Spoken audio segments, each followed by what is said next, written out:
Alrighty then. Good afternoon, everybody. Silver Dragon here, coming at you with a little bit of a Dwarf announcement. Not quite the actual Let's Play itself, as well, I would love to. A lot of people have been asking me to really dive back into Dwarf Fortress once again, and I've been mildly wanting to get back to it. Mostly masterwork I've been really tempted to get back into, but then of course recently, as I'm sure most of you who care about Dwarf Fortress know, surprisingly enough, 2015 has been blessed by a double release. Usually we'd be lucky to get one major release a year, but this year we seem to have gotten two. This time there's a whole slew of new systems that have been added, and although I would love to hurry up and dive in and let's play this madness, unfortunately a lot of the background utilities that I love have not yet been updated. You know, things that are almost like I'm so like what's the word? I guess Care Bear now when it comes to Dwarf Fortress, in that I can't live without my tools, man. I need my tools. So yeah, those tools missing at the moment, namely being Dwarf Therapist. DF Hack is also currently missing, but I don't really care about that too much. You know, I don't want to edit in any extra dwarves. I don't want to edit in any extra coin or starting funds, so that doesn't really matter to me. But I probably can't live without the Dwarf Fortress Therapist, because if I could still technically go in and edit their jobs via the game, but it is such a real pain in the ass to do so. Oh man, you don't even know. It is a nightmare, especially when you start getting like the second or third wave. Oh, I do not wish to be reminded of the horrors of having to manually go into each character and edit their... Oh god, no. No thank you. I wish to live. I wish to continue having sanity of some form. So yes, the other major program that I would like to see before I actually dive back in. I'm hoping Sunday I might. I'm not 100%. It really depends on the tools. But the other one would be Sound Sense. Good old Sound Sense. It just adds a load more music, sound effects, and all those other lovely little bits that have just become almost a necessity to the game for me. I have to say. Anyway, on to the new stuff for now. Now, I probably won't go through a full list of this when I get to the actual LP itself. I'll just kind of point to this video. So we're going to kind of cover a good portion of this stuff. Now, large sections of the game have been changed, so some of the old bugs have been fixed and gone away, and some new ones will obviously take their place, so we'll see how that goes. I am quite hoping that archery and a bunch of military fixes were chucked in there, because the military drives me batshit crazy in Dwarf Fortress. Oh god, the military. I really wish I could just throw those bastards in formations and just have them kind of, slowly walk together, and then when they reach the enemy, then they can kind of scatter and attack and, surround them or attack multiple enemies. That would be fantastic. I would love for that to happen, but really, I kind of doubt that's going to happen anytime soon, if it ever happens. Anyway, let's see now. The flow of the Fortress life has changed quite a bit. I'm going to kind of quote this here a bit. Specific breaks and parties have been replaced by taverns and performances, and the needs and inebriation. You can designate a tavern, temple, or library from my meeting zone. Yay! Bedroom or dining room using the new assign location option. Location list, I think that's I, or is that an L? L will let you know what sort of furniture and items you need. You can set up a tavern keeper, scribes, and other occupations there as well. You need to set up a drinking stockpile and a chest for goblets, so we'll actually have a freaking use for goblets now, finally, in taverns for drink service to work properly. Dwarves will still drink, though, without a tavern, as before, if they have to. But I'm pretty sure that we'll get a much better morale boost and such by doing that. And you can apparently assign multiple rooms/zones to a single location, which is intriguing. We'll see how that works. Alright, new stuff. The ability to designate taverns, temples, libraries in the fortress. Taverns and libraries also exist in adventure mode and world generation. Woohoo! I wonder if you can actually get drunk in the taverns. That would be fantastic. Pass out, wake up, and everyone's dead. There's a demon in the room. It would happen. It's Dwarf Fortress. That kind of shit happens. I mean, there are times where people have thrown a little fuzzy creature that they picked up at a freaking colossus and killed it. Crazy shit happens. Tavern keepers can now serve drinks in both modes. Goblets can be used by dwarves to drink in taverns or otherwise. Performances include stories, poetry, music, and dance. You can view activity descriptions from the unit/job list. Art forms are randomly generated for each civilization. Ooh, instruments are now all generated. Instruments can be used in both modes. Most instruments are constructed from multiple pieces using different materials. Personalities and values lead to needs which can be met by various actions in both modes. The fort has visitors now, residency, petitions, and eventually citizenship, including non-dwarves. Fuck yeah, that's interesting. That is very interesting. Except elves. If I get an elven citizen, I swear to God, he's going straight to the fiery pits of Armok. I will sacrifice that elf so fast. Anyway, tavern visitors include mercenaries, monster slayers, bandits, diplomats, and performers. You can set details for clothing, armor, jobs to make them for other races that can equip them. Interesting, because yeah, you're going to have different races. Like a human is going to need the larger armor, whereas the dwarf, you know... Or maybe that's what I'll do. Maybe I won't kill the elf immediately. I'll just put them on the front line of my military. Yes. Yes, excellent. Oh, I cannot wait. I cannot wait. I'll even build... You know what? I'll even build them a home in the trees. I will even build them a home in the trees. I will do that, and then I will put them on the front lines and let them die horribly. Let's see here. Monster slayers can petition your fortress to go down and fight monsters once you discover the underground. Interesting indeed. Performance troops are active in world generation and into play. Visiting a fort can be formed in adventure mode. Yep. New knowledge system divided into 9 branches, though has very few practical effects so far. That's fine. At least it's a base. If you're adding, you know, you can't necessarily add everything you possibly want to add into a single version of the game. You just don't have the time. You don't have the, you know, the people working on it to do that. But at the very least, if the, you know, if the, what the hell, the foundation is there, then you can easily build off of it, which is nice. Fortress scholars can advance knowledge from master-apprentice relationships and write down their findings. Fortress scribes can copy works in your library. I wonder where we actually get the books themselves, though. Are they like a physical book that sits on a shelf somewhere that they can then take and read at a table, or take back to their room and read, and then they have to return it every now and then? Like, I'm kind of wondering about the specifics about how that works. Scholars can visit your fortress libraries, bring knowledge from around the world. Devoted historical figures can visit your fortress temple. 3 forms of writing material: papyrus sheets, paper sheets, and parchment sheets. Papyrus sheets are made directly from the plant at the farmer's workshop. Paper is made from pressed slurries. Start the quern/mill, go to the screw press, or then go to the screw press. So first you just grind down whatever slurry you happen to have, then you use the screw press to finish it off. Parchment is made from hide and milk of lime. Okay, at the tanners. Bake quick lime at a kiln, then make milk of lime at an ashery. Interesting. I kind of wonder what kind of effects each one of those has. Sheets are used to make queries, or with rollers to make scrolls. These are used for writing. Queries can be bound into codex with bindings after they contain writing. Dwarves read books in the library. Oh, here we go. They don't need to be scholars. Values can be passed in writing, both modes. Though adventure mode arguments uses some conventional skills. Oh, okay, I see. Animal people are playable. Oh, interesting. Animal people are playable as adventurers, arrive at fort visitors, and sometimes live in towns in playable populations. Ooh, interesting. Children actually... Oh, this is a good one.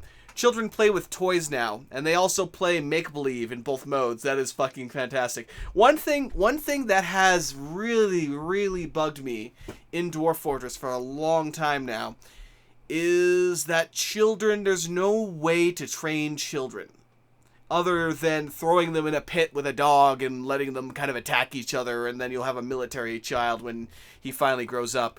2 things that just pissed me off with children: they take way too long to grow up. It's like, I think 12 years in vanilla, and that just by the time 12 years goes by, you're already like maxed out your fort. You've probably died from lag at that point. You know, there's literally... That's why I always make sure that I have like maybe 1% of the population as children, just because they're so useless. That's why I loved Masterwork Dwarf Fortress. I think they grew up in 4 years.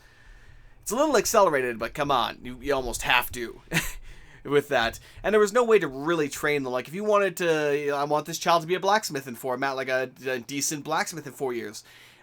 Giving them an anvil toy isn't going to make them, excel at being a blacksmith. There's no point where they become a, what the hell's what I'm looking for?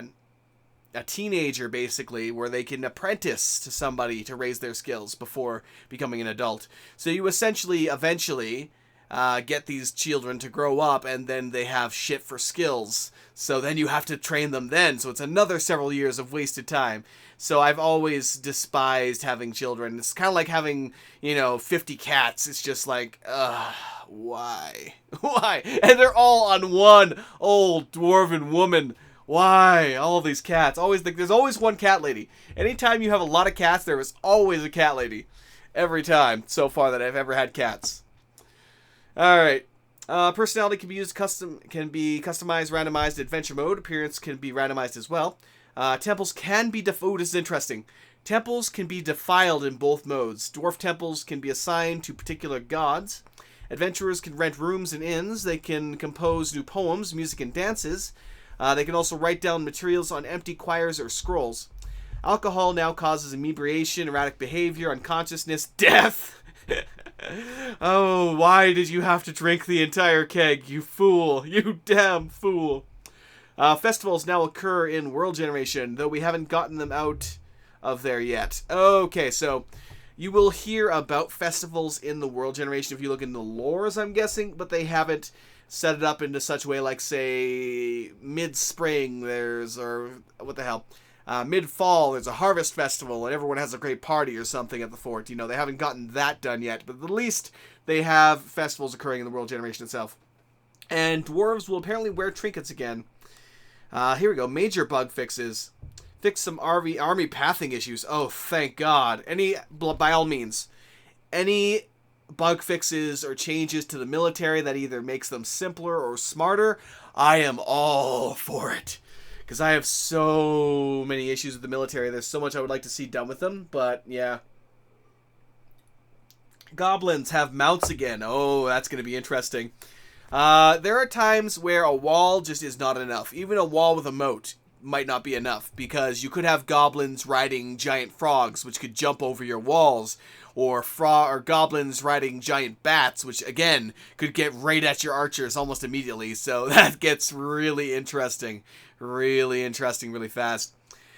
Fix long-standing flow bug with unit occupancy. Long-standing flow bug with unit occupancy. That also might have to do with military. When you assign a certain amount of dwarves to be training in an area, they don't always do it properly. That might be what that's talking about. Stop some issues with brawls, escalating to non-lethal. Wait, escalating to non-lethal? Okay. Other fixes and tweaks. Looking at reaction screen for read out reactions workshop will indicate missing regions now. Nice. So they're not going to spam me constantly like, we're out of materials, and then just like blanket my freaking alert screen. Oh, I hope so. That was another just really annoying problem that they had. Fix inversion problems with half of the children/parent conversation thoughts.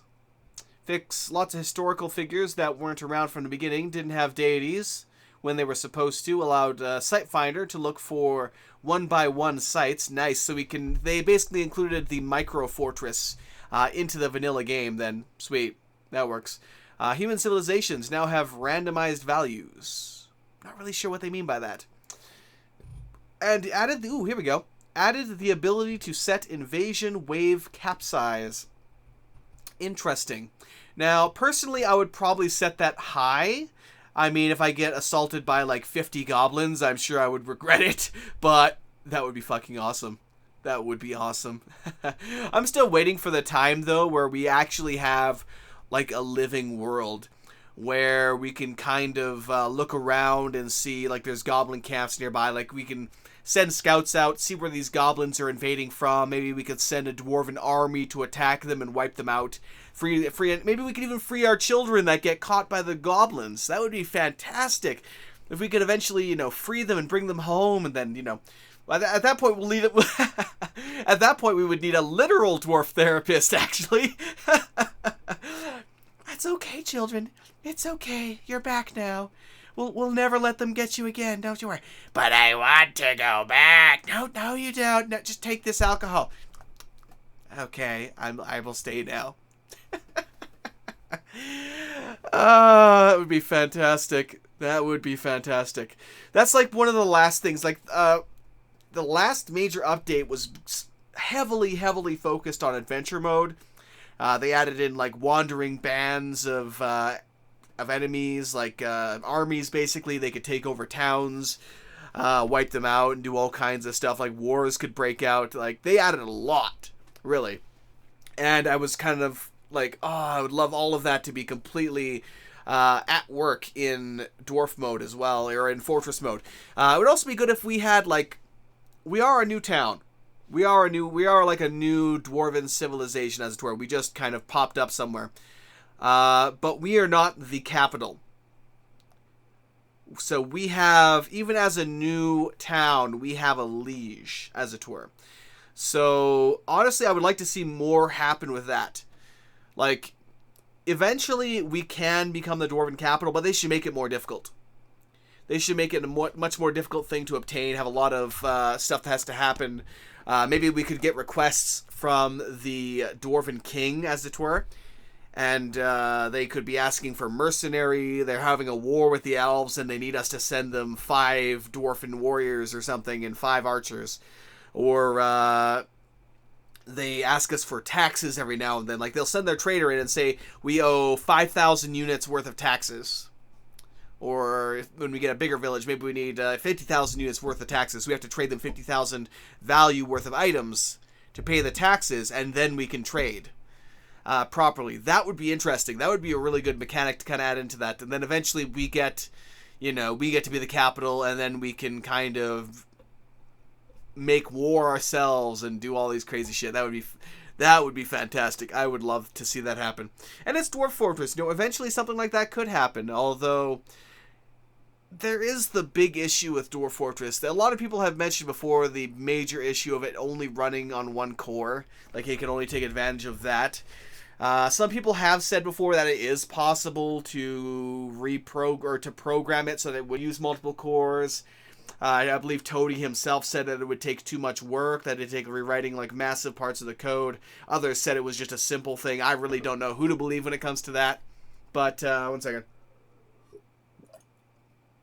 But it would be nice if it was working on multiple cores. That would definitely, and of course more memory. Because the base, and that's another program I need to work on, that the large address aware program, so that it can use more than 2 gigs of memory. Because eventually the thing just slows to a crawl, an absolute crawl. Masterwork has kind of fixed that by eliminating a lot of extra things. You don't have like 50 kinds of leather, you just have leather kind of thing. You don't have a crap ton of meals, you just have the meals. So they eliminate a lot of those extra little bits and pieces so it doesn't have to keep track of everything. But yeah. Either way, that would be really interesting stuff to see. I don't know how, like I have no idea the probability of any of that happening, to be completely honest. We will have to kind of just wait and see what happens. But yeah, still, even with what additions have been made, I am greatly looking forward to diving in once more and having some fun with it. I'm thinking, what I will do, since quite likely this is not going to be ready by Saturday or by Sunday, when I actually have let me double check here. Yep, Sunday the 6th. I actually have a day off. Woo! Holy shit, I have a day off! That never happens! Yay! Kind of thing. Anyway, yeah, no, it's been insane. Like, the last, 2 months, I have had maybe, 4 or 5 days off, if that, so it's been crazy. Oh, it's work. Anyway, I digress. So this Sunday, come hell or high water, I will bring you some Dwarf Fortress. I don't know if it's going to be the 4201, which is the new version of Dwarf Fortress. I'll say the December 2015 Dwarf Fortress. But if the tools are not updated, and so on and so forth, I will do a vote like an hour before the actual stream, I will be on Twitter, so follow my Twitter, wink wink nudge nudge. I will do a vote as to whether or not we're doing Kobold, Orc, Succubus, Undead / Necromancer, or regular Masterwork Dwarf Fortress. I don't know if I will continue like a massive amount of it. I might just do like a 1, 2, 3 hour episode kind of thing, or I might split it into two parts and then put it up.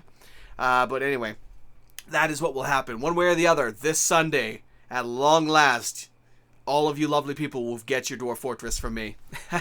I will bring it to you once again. After its several month-long hiatus, it shall return. There will be much rage. There will be much dwarven blood spilled. And, yes, I will likely fail as an overlord. Regardless, thank you very much for watching. Hopefully you all enjoyed. Have yourselves a great one. And I will see you all Sunday for some Dwarf Fortress. Peace out for now, everybody.